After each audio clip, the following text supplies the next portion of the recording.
Right, Senate Bill 49, clerk will read. Senate Bill 49, Parents' Bill of Rights. Senator Galey is recognized to explain the bill. Thank you, Mr. President. This bill pertains to the role of parents in public education and health care. It's been very well vetted. Public speakers at committee meetings have been very interesting, and I have learned a lot from listening to them talk about their lives and their families. Each side was very firm and passionate about their views, and each expressed a point of view that was valid and important to them. Each group saw itself as protecting children. However, their worldviews were vastly different. The challenge of public education is that the classroom belongs equally to both groups. In a space with young children who are required by law to be present and who are not allowed to leave, we have an arm of the government deciding which worldview to endorse and promote. When you have two groups with opposite views and equal rights to access a space created by the government, in this case, a classroom, we must turn to deeper, bigger values. People have due process rights, and the state cannot restrict their rights without a hearing or a chance to respond, and that includes parents of public school children. Notification, age-appropriate instruction, and the consent of parents are vital to continued confidence of the public in our government-run public schools. Parents are the primary decision makers with respect to their minor children, not their school or even the children themselves. Parental rights are most important in matters of medical and health-related decisions. Even if a child disagrees, the parent's authority to decide what is best for their child is not diminished. The government is not a partner in raising our children. Parents have the duty and responsibility to raise their own children according to their own cultural, social, and religious beliefs. Opponents to the Parents' Bill of Rights would keep the parents from finding out what the curriculum is, place barriers in the parents' way, and complicate policies with shrouds of bureaucratic secrecy. The Parents' Bill of Rights is really about acknowledging parents' vital role in their children's lives. It requires local schools to establish, 1, policies to make parents aware of their rights, and 2, procedures so that parents can exercise those rights in a meaningful way. It requires that healthcare practitioners obtain parental consent to treat minor children unless an exception applies. I do appreciate Senator Lee and Senator Barnes working on this bill with me as well as the staff. I commend this bill to you, and I ask for your vote. Thank you.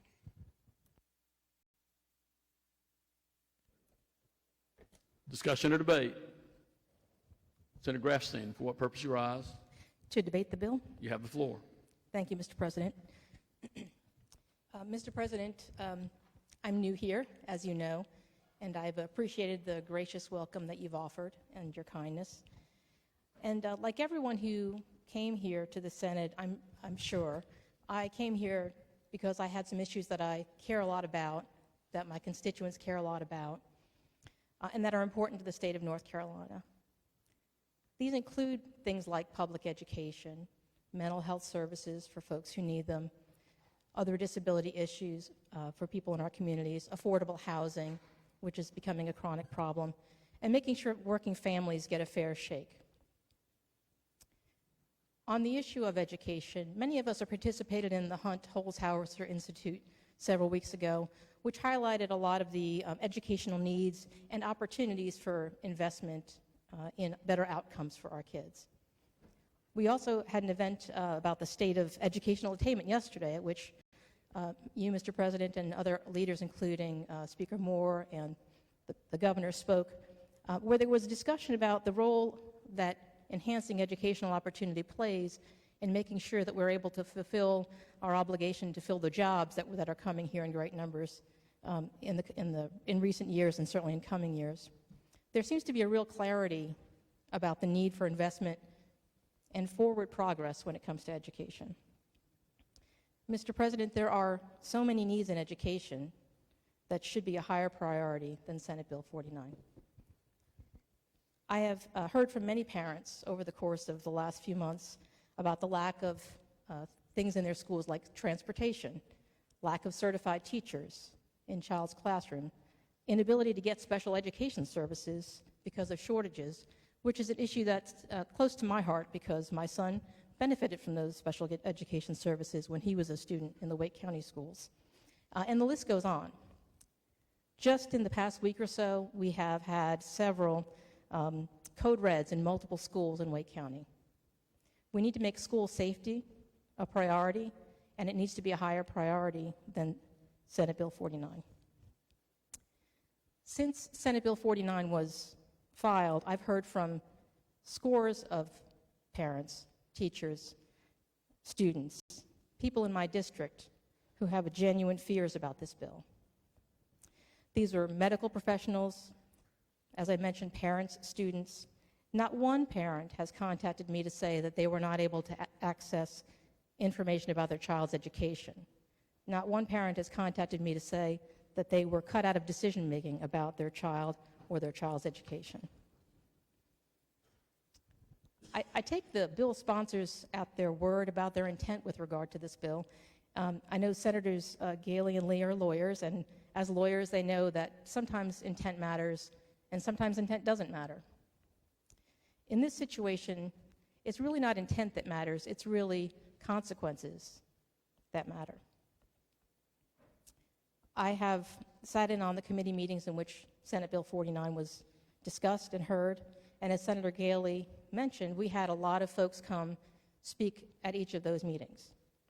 And we've now heard from countless young people and others about the real effects of Senate Bill 49. And these are folks who have real and important concerns about this bill, and concerns that are based in the text of the bill and the actual impact of the bill. Their concerns are specific to certain parts of the bill. They've read the bill, and they understand that much of it simply restates current law in terms of the rights that parents already have. They identified, and we've identified, some key provisions of the bill that change current law. In particular, the provisions that would require school personnel to out their students who ask to use a different pronoun or name, and the provision that is functionally policing of references to the existence of LGBTQ people in educational materials in the classroom. And so we now know that no matter the intent, the effect and consequence of this bill is widespread fear and concern and real harm to real people. Last weekend, which frankly seems like a month ago at this point, but last weekend there was a mental health legislative breakfast, and Senator Bergen spoke, and Senator Woodard received a very nice award and was also a speaker. A lot of folks from this body and also from the House were there. The keynote speaker was DHHS Secretary Cody Kinsley. And he was talking about youth suicide rates and the rate of youth suicide attempts. And he especially spoke on those attempts among LGBTQ youth. The data was alarming, and it's data we've heard in other contexts. But it was something else that he said that drew a bigger reaction from the folks in the room. He said, "As a young gay kid in New Hanover County, I can tell you that teachers saved my life." As far as I know, I am the only LGBTQ member of the North Carolina Senate, unless anyone has something they'd like to share at this point. No? Okay. I was looking at you, Senator Perry, but you wouldn't turn around.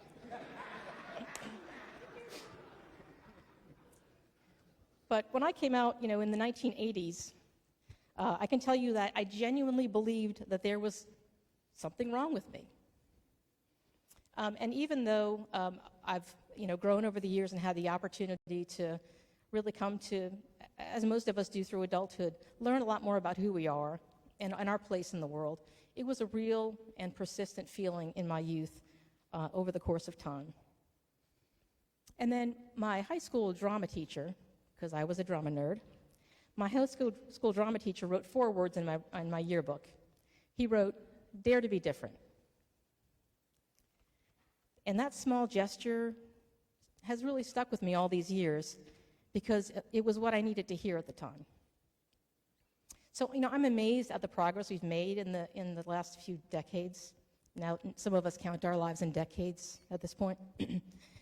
But I'm also saddened that we still have to have conversations like this one. No matter the intent of the bill, the effect of bills like this is that it dredges those of us who are LGBTQ through public discussions that we didn't ask for and that we're not particularly enamored of having to engage in. I did not plan for this to be my first debate on the floor of the North Carolina Senate. But, you know, I'm an adult, so I can handle it. You know, Secretary Kinsley, he's an adult, he can handle it. And we made it, we're okay. What I want is that other kids make it too, and that they're okay. And I know that that's what we all want. And I believe those who say that what they also want is for kids to be able to talk to their parents about these things. And this is something Senator Galey and I have spoken about, and we agree on. I mentioned I have a 24-year-old, and I'm confident that there are things that I still don't know that happened when he was a teenager. So I get it. It's frightening when you don't feel like you know everything that's going on in your child's life. I get it. But we can't make policy based on how we wish things were. We have to deal with the facts as they are. We can't legislate the quality of family relationships. And we can't legislate away the fact that sometimes young people need to think and talk things out with someone other than their parents. I know we all did it. When it's your parents, when you're a kid, the stakes are really, really high, right? And that's why it's important to have other adults. It makes sense that young people need to work through these conversations before they talk to their parents, sometimes. So now that we've heard from so many people about what this means to them and their genuine concern, I feel like we can't pretend that we don't know. And that my concern about rushing through Senate Bill 49 is that now that we know, we have to act in accordance with what we've learned.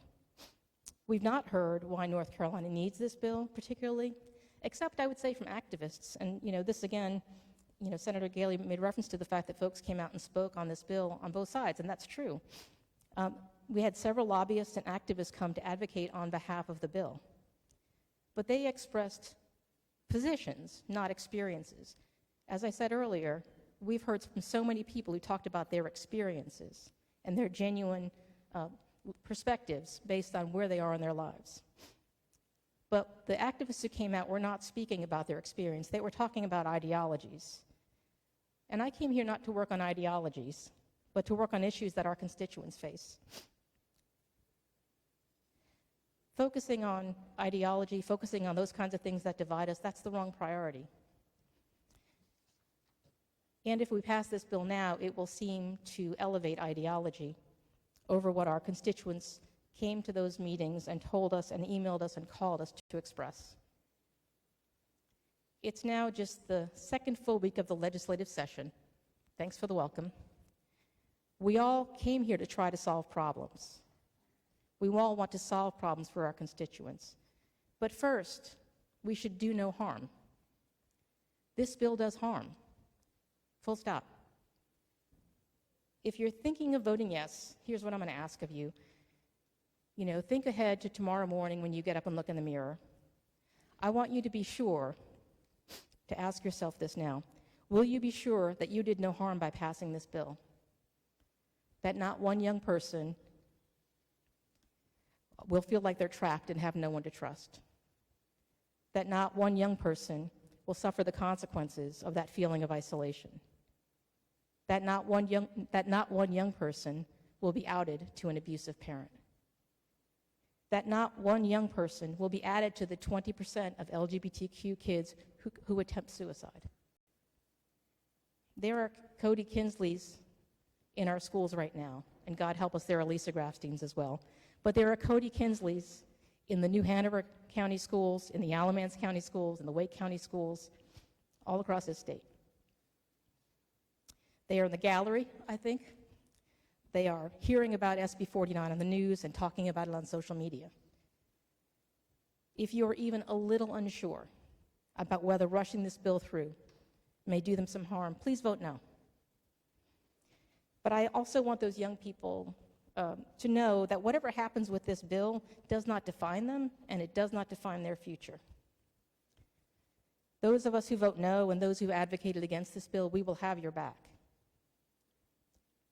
And the progress we've made will continue, not because of what happens on the floor of the North Carolina Senate necessarily, and it may have to be in spite of what happens on the floor of the North Carolina Senate, but progress will happen. And that's because this generation, this new generation, they're strong, they're smart, they have allies, and they will see that progress continues.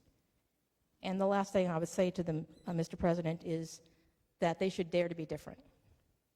Mr. President, I yield back. Senator Meyer, what purpose you rise? To debate the bill. You have the floor.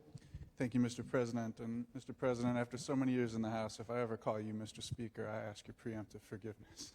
You will be out of order if you do that. Colleagues, I rise today to speak as both a parent and someone who spent 16 years as a social worker in North Carolina's public schools. I couldn't believe it. I've been parenting in North Carolina's public schools for 25 years already. And what's maybe even more startling than that is I have 10 more years to go. So I have a vested interest in this legislation and any legislation that we do that at the intersection of families and schools. And I do absolutely believe in strong school-family partnerships. I spent my career working on those, but there are elements of this bill that are going to make it more difficult to have family-school partnerships in practice. The first of those is the provision that sets a vague limit on how teachers in the early grades can talk to children about gender identity, sexual identity issues. We agree in policy and practice that sex ed should start in 5th grade, and that's where it is in our curriculum. But kids in the early grades have lots of questions. You may remember from your own kindergartners, for instance, about how many questions they have about people who are different from them, families that are different from them. And if you're a kindergarten teacher sitting on the rug with 23 of those kids and one of them asks a question, it's not too long before there are 23 hands in the air. This bill would allow the teacher to answer those 23 questions, but teachers actually have a better educational strategy than answering all the questions, and it's called reading a good book. A book that answers the most common questions without going too far, and a book that allows them to address everybody's questions without getting in too much depth to the one kid that asks the really awkward question that you don't want to answer before having talked to that kid's parents. This bill would make that more difficult for those teachers of kids in early grades. In the later grades, in adolescence, kids need a network of caring adults that have to work together. And as a school social worker, I had many challenging but also important and rewarding conversations with parents about struggles that their child was facing. Even at times where I was mandated by state law to make child abuse and neglect reports that could be made anonymously, I always felt it was important to call parents directly and tell them I was making the report. I thought it was critical to have that level of trust and transparency with them if I was going to be able to continue to work with them. But when kids came to tell me something that they would tell me that they didn't want to tell their parents, when they came in behind my closed door to say, "Don't tell my parents this," I actually knew that almost all the time they did want to tell their parents. That part of what they were asking me for was guidance on how to tell their parents.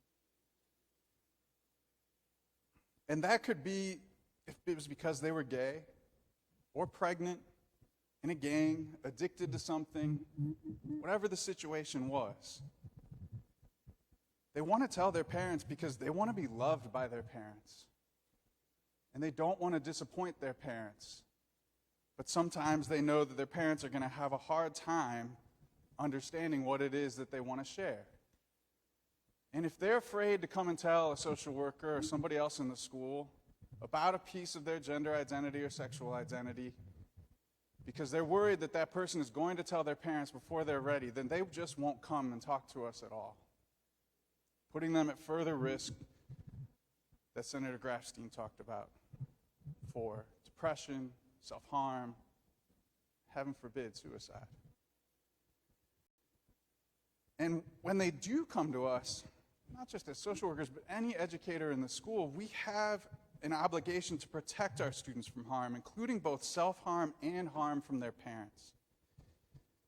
The worst experiences of my career were the times that kids come to me because they were being hurt by their parents. And in those moments, school professionals, we need the latitude to decide how to proceed.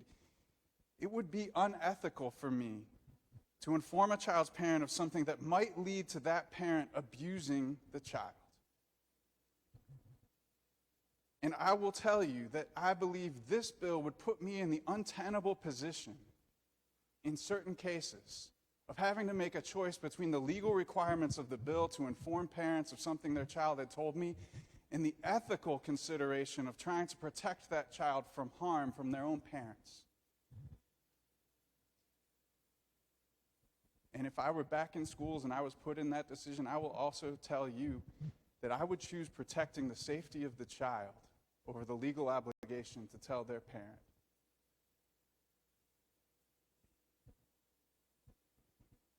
Now, I think about this from my parenting perspective as well. I told you I got 25 years in schools and 10 more years to go. See, my wife and I have 6 children at home, and you know, they talk about you have to play zone defense at some period. Well, like, our defense is just getting crushed. There's no defense with that many kids. They all have a wide variety of ways of showing up, and we're constantly trying to figure out how does one of us communicate to one of them when the other one has run out of patience, or when that child has run out of patience with one of us. One may tell us all the school gossip, but another will keep us guessing as to whether they're interested in boys or girls or anyone at all. They mainly just want to talk about video games. Sometimes when kids want to talk to their parents, and sometimes they don't want to talk to their parents, and when they don't, and you may have experienced this, it scares us as parents when they don't talk to us. And those are moments where we need other adults that we can trust to have conversations with our children when our children can't have them with us. It's one of the hardest parts of parenting, because every day your child gets over, you lose a little bit of control over them, and you have to put more trust in other adults. We have to trust the bus driver to get them to school safely. We have to trust their coach to teach them important moral lessons. We have to trust their teachers to teach them not just what's good for their mind, but what's good for their body and their heart. So hopefully every day that I have to trust those other adults, I also gain an ounce of trust in my child, including about things that what they tell me what they want to do for a living, that they understand themselves and who they should become, including trusting them to know when they first fall in love, including hopefully telling us when they've chosen the person that they want to be in love with forever. Because I want to love them in all of those situations. And I need their school to love them too as they figure those things out. Educators and parents should absolutely be in partnership, and I'm speaking as both an educator and a parent. This bill undermines that partnership because it falsely assumes that one side, the school side, does not believe in that partnership. If you do want that partnership, there is a better path forward, whether it be to support a trans child or to stop a truant child. Doing that important home-school connection work requires a partnership that is built by caring adults over time. Time that's required when we have social workers, counselors, school psychologists, nurses, and well-trained teachers who can talk with kids about difficult issues and spend time building relationships with parents and helping to be part of that network that raises those children. Schools are where we come together, where we build ourselves out of many into one. And we need school policies that support us in that. This bill does too much to break that. We can do better than this bill. I urge you to vote against this bill. Thank you. Further discussion or debate?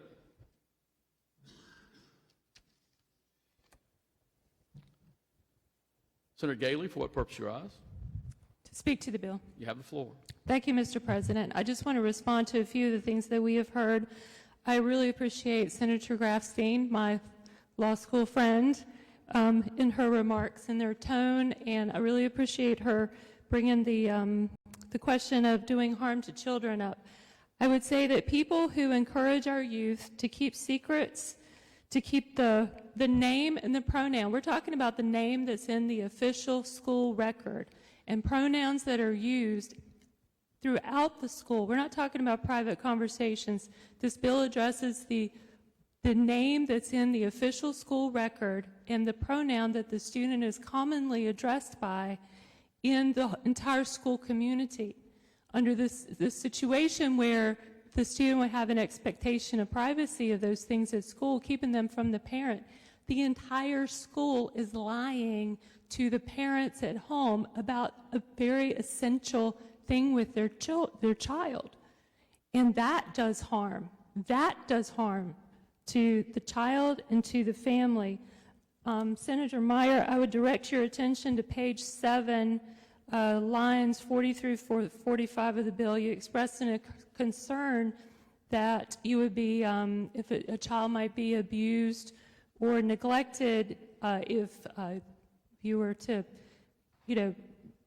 give information to the parents. The bill specifically says when a reasonably prudent person would believe that disclosure would result in the child becoming an abused juvenile or neglected juvenile, then the procedures established by the education unit shall not prohibit parents. Well, that's an exception. In that exception, then they can prohibit the parents from accessing their child's education and health records. Senator Meyer, he mentioned, the nice idea of the children asking the teacher a question. I would submit that when the teacher is asked questions by the children that are not pertinent to the curriculum or the course of instruction, the teacher should tell the child, go ask your mom and dad. Or, remember, ask your mom and dad those questions. That's not what we're here to discuss. This is kindergarten. We're here to learn to use scissors. We're here to learn to write our names. We're not here to explore gender identity and sexual activity for 5-year-olds. You mentioned, or well-trained teachers was mentioned. Confidential relationships do not exist between minor children and government employees. The public schools are government schools run by government employees. And we must not embrace a mindset that considers there to be a confidential relationship between government employees and minor children that excludes parents from knowing essential information that's in their official school record. Lastly, I will commend to you, there is, this is the whole idea about what parents should know about a child who wants to have a transition in their gender. So we didn't even think about this stuff 5 years ago, particularly in common discussion. There is, and it's hard to find out information about it. However, Dr. Erica Anderson has 40 years of experience in this field. She works in Berkeley, California. She signed an amicus brief just November 21st of 2022 in a case, Parents versus Montgomery County Board of Education. And on page 10 of her amicus brief, this professional notes, every major professional association recommends a thorough professional evaluation to assess, among other things, the underlying causes of the child's or adolescent feelings and consider whether a transition will be beneficial. The American Psychological Association recommends a comprehensive evaluation and consultation with the parents and youth to discuss, among other things, the advantages and disadvantages of a transition.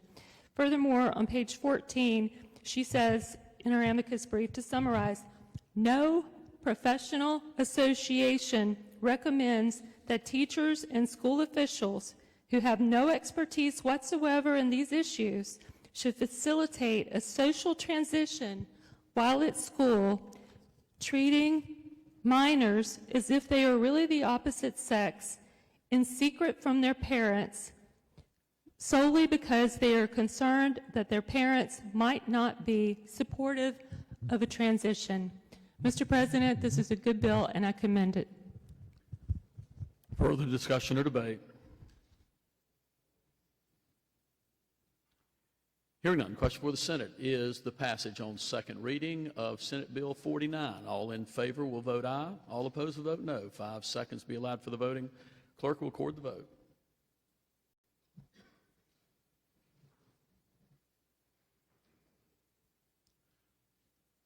(29) having voted in the affirmative, 18 in the negative. Senate Bill 49 has passed its second reading and without objection will be read a third time. The General Assembly of North Carolina enacts.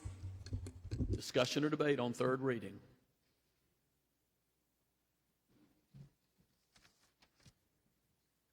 Hearing none, question for the Senate is a passage on third reading of Senate Bill 49. All in favor will say aye. All opposed, no. The ayes have it, and Senate Bill 49 has passed its third reading and will be sent to the House.